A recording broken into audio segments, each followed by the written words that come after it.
Okay, Anna, thank you so much for coming on and agreeing to chat to us today. It's That's always all right. super cool to have different patients on and hear different perspectives and basically what this experience is like being a patient with this condition, because we know it differs between everyone.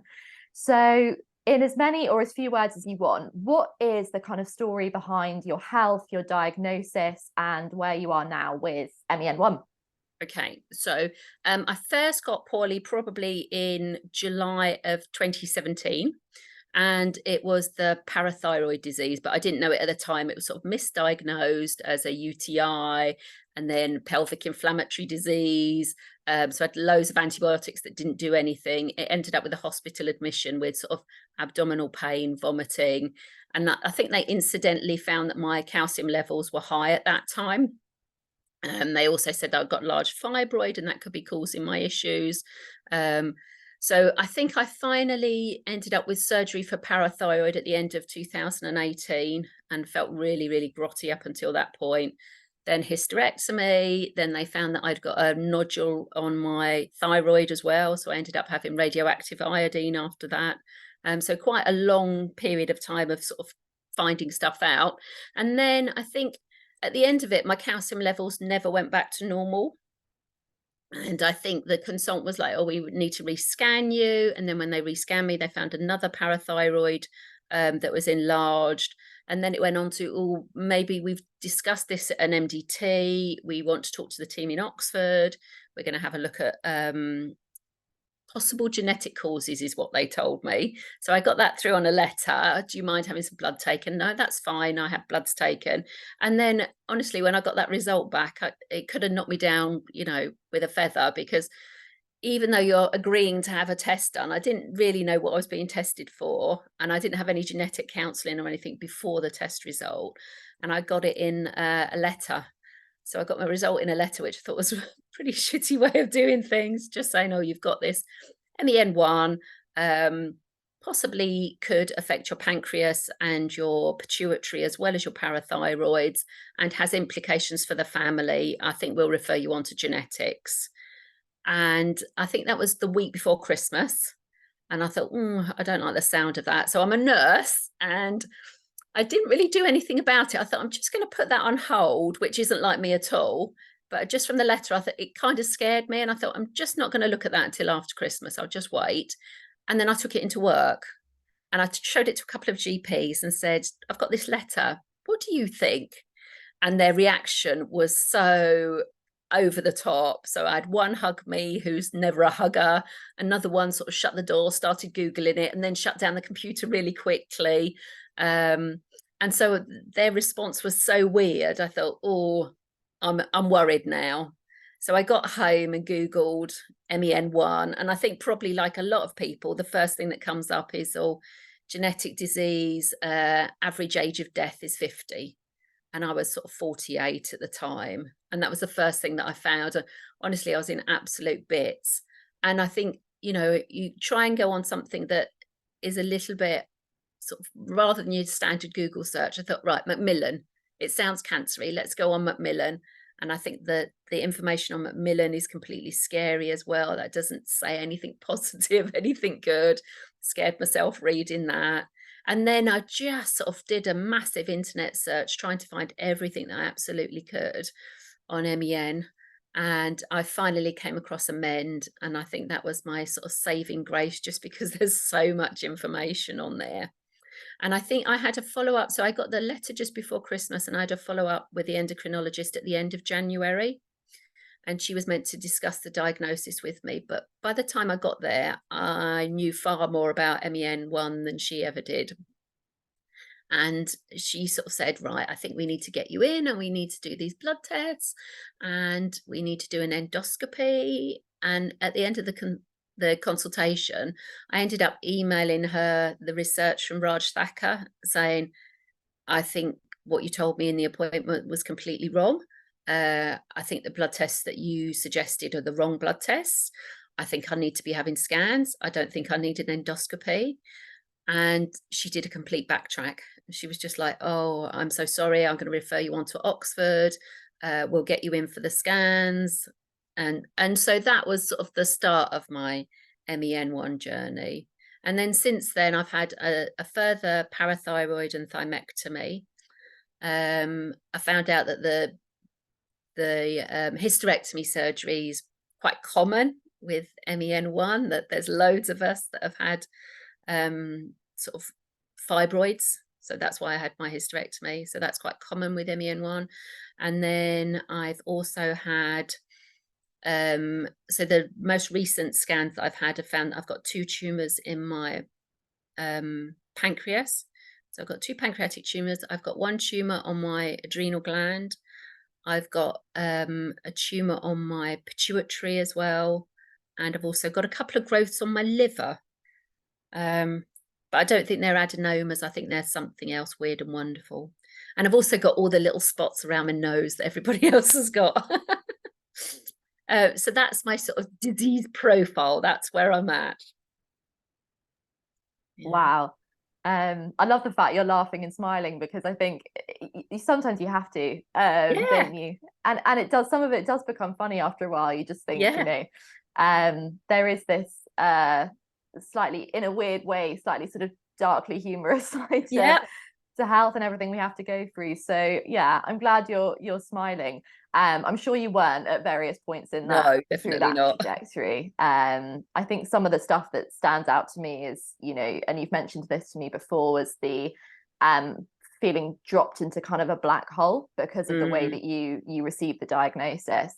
And then those, you know, the responses you got from the GPs, the results that came back through Google and Macmillan. I mean, it's very interesting for me talking to someone like you. My experience was so different because I knew that it was in my family, so we were kind of all set up for it. But for a patient like you, coming in and having no idea that this is what it might have been, and very close to, I mean, on several occasions being misdiagnosed, I think that's, you know, serious. And it's something that definitely I've spoken about with different people in this, you know, this MEN1 patient field and practitioner field as well, as this tendency for misdiagnosis. And I think that's absolutely huge, and definitely has to be looked at.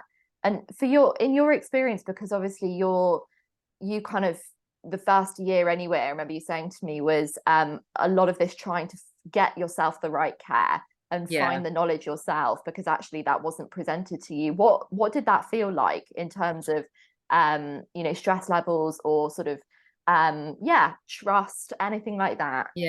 I think it's because I think genuinely I felt so unwell at the time. And I think, you know, I work as a nurse anyway, so I've sort of been nursing for 30 years. My experience of sort of the health service is very, very mixed. My husband was very unwell when we first met. He had a rare cancer as well, and he's had 2 separate cancer diagnoses, and sort of ended up going to London for surgery and stuff. So we've done the sort of rare disease, we've done the sort of being referred to a specialist consultant thing before, but I think it really messed with my head, because I think I'd been the well person. So I'm used to being the person who sorts everybody else out. I'm the person that everybody comes to say, oh, I'm not really sure what I should be doing there. I'm the one who goes away and finds the information. So I think sort of turning those tables and then being the person who's actually unwell is really, really difficult. It's far, far easier being the person who's sort of supporting somebody else being poorly. So I think that really messed with my head for a long time. And I think the thing that was quite hard was sort of supporting the rest of the family as well, because when you get that diagnosis, you know, first of all, you think, oh my God, how awful. And then your brain just absolutely cascades. Oh, what if I've given it to the children? Well, if I've got it, I must have got it from somewhere. If my mum's got it, if my dad's got it, then it's my brother and my sister. What about the nephews? Have they got it? You know, and it's that whole thing. And you have a massive guilt being the first person to be diagnosed. And the level of responsibility that you feel for, you know, it's almost like it's my fault, I've got it and I've given it to you, when, you know, that just isn't the case. But I think you do feel genuinely like you're trying to carry everybody else through it as well. And I think when you get that diagnosis and everybody else starts reading about it, it does feel like a bomb's gone off in the middle of your family, and you're trying to hold it all together, and there's no way you can. I mean, I think I was very, very close to my mum, but I think it really damaged our relationship, because I don't think she could cope with it. I don't think she could cope with seeing me ill, I don't think she could cope with the guilt of thinking she's passed it on to me, or my dad's passed it on to me. And I think, you know, you think your family's really, really tight knit until something like this happens. And then you just think, actually, I never thought that could happen to me. But it did. And you've got to try and, I mean, it took me a really long time. I think I spent probably the first year just crying continuously. Um, just because you just don't know what to do with all the emotion. It's just so difficult thinking, how can I possibly live with this? And that, you know, that unknowing thing is so hard, isn't it? The waves of finding you've got something, and then you feel all right for a bit, and then you get the next scan, and then they find something else, and then you're all right for a bit, and then you jump onto the next surgery, and then they find something else on the next scan. And I think that's the thing that's you know, a constant challenge. That's really hard. And I've been very fortunate. So actually, they found out that I was de novo, so my mum and dad didn't give me MEN1, and I didn't develop it from them. And I'm actually incredibly lucky that I haven't passed it on to the children. So spending my entire sort of earlier life saying to the children, don't worry, you know, mummy's fit, you know, whatever daddy's got, you know, you've got half of my genes, you'll be fine. And then finding out you've got a genetic disease, and I'm sort of praying to myself, oh, please have daddy's genes, please don't have mummy's genes. You know, it really sort of messes with your head, messes with your identity. Yeah, but I'm at the other side now. That's amazing. I think I know when we first met, we connected over this sense that, you know, it wasn't a kind of a genetic disease wasn't necessarily a self-fulfilling prophecy. It was Yeah, you know, it's very much, okay, this is the information I've got, what am I going to do with it, rather than, you yeah, know, oh my gosh, this is what's lined up for me ahead, and that's destiny, that's what's coming towards me. yeah. So what, I mean, I know you do a huge amount of research just off your own back, and you're very interested and you're super proactive. What have you read out there? What are you finding that's of interest that's helped you managing your condition? I think to start off with, I think yoga was really helpful. I know you love your yoga as well. And I think it was just a way of just sort of calming the mind, because I'd wake up in the middle of the night thinking about it. First thing in the morning, it's the first thing I thought about, going to bed at night, restless nights. And I think it's just being able to turn it off. I just wanted a switch to turn it off. And I think yoga's really helped me to do that. And then I'm a massive fan of knowledge is power, because I just think people weren't telling me stuff. I was sort of felt like it wasn't intentionally them leaving you in the dark, but they didn't know. Um, and I think that's just a sorry excuse. I don't think you should ever give somebody a diagnosis and not have a basic idea of what you're handing to them. I just that you know, as a healthcare professional, that worries me massively. If I was giving somebody a diagnosis, I'd at least go and research it and say, look, this is what you need to know about it. Um, so I sort of spend quite a lot of time on podcasts and stuff like that. So I follow all the neuroendocrine cancer stuff. So there's some amazing ones from Europe, and then I listen to ones that are from Canada as well. So there's a fantastic neuroendocrine network in Canada. And then I'm really interested in the genetics side as well. So I think when they gave me my diagnosis, they said it was a gene of unknown significance. And I think probably because I'm de novo, they haven't got that on record anywhere else. And probably they will never have it on record anywhere else, because mine's a sort of weird mutation and I haven't passed it on to anyone else. So I've spent quite a lot of time reading about genetics, following genetics podcasts, and I'm doing a module with Education for England, which is a healthcare module that you can do, sort of looking at genetics, trying to understand that a bit more, just because I think I found out about it in such a shoddy way, and I would really like to think that that never happens to anyone else again. And I think if you can just have a small part in that, just trying to understand it, then hopefully, you know, any little gaps out there will be filled. You know, just trying to keep on top of things, really, I think. I agree. I absolutely agree, because yeah, as you say, you know, it's a huge thing to have kind of lumped on top of you, especially with no context, no Yeah, preparation, no, you know, as you say, you were, you know, super fit, super healthy, you were the carer.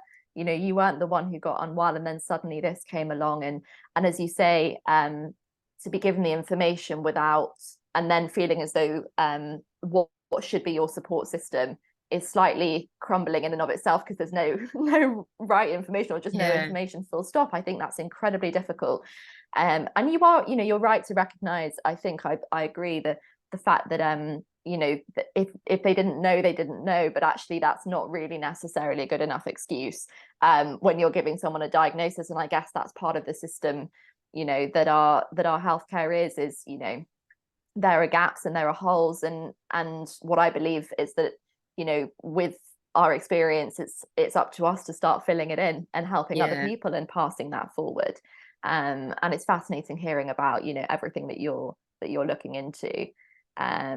So as well as kind of, you know, the things you've mentioned, like the lack of kind of support around the diagnosis, and you know, difficulty getting the right team together and everything, what do you see when you look out into kind of the patient community? What do you see as the fundamental basics that are lacking, or let's say the needs that aren't being met at the moment?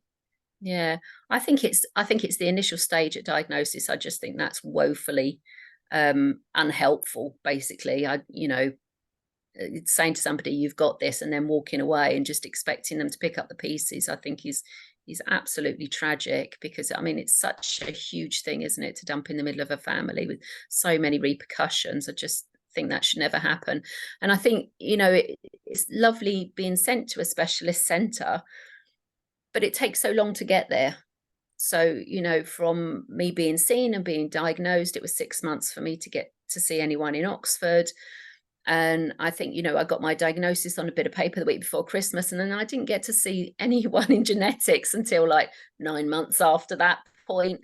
Well, actually, genetics would have been really, really helpful right at the beginning, even before I had the blood test, maybe. And then waiting for children to be tested. So, you know, nobody said to me the children need an individual referral. So at the time when I was referred, if I'd got the children referred, we could have all sort of had support and diagnosis together. And we were really unlucky. So with mine, because they hadn't seen it before, they wanted to do RNA studies. And it just happened to coincide with COVID, and everybody knew that COVID was all about RNA. So all of the time in the labs was taken up with COVID. So the children waited sort of 2.5 years to find out that they hadn't got it. And I think the worry the whole time is so massive. Yeah, so I think it's just that it's the coordination between places is so terrible. So even now I know about my genetics, they haven't shared my genetic information with my team in Oxford. So you're still the person in the middle trying to pull it all together. When I go to appointments, I'm walking around with all of my notes because I know that they haven't shared the information. It is so frustrating. And I think, you know, GP appointment, I had to fight for every blood test, even though it's written on the letter, please have this blood test done.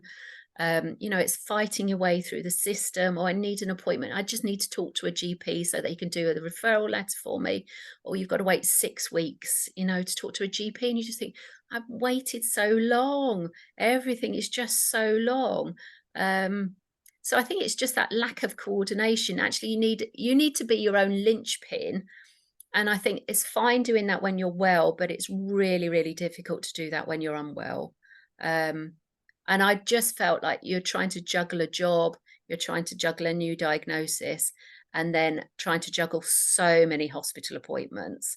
You know, traveling the distance as well is never easy. And I just think those are all the things nobody tells you about.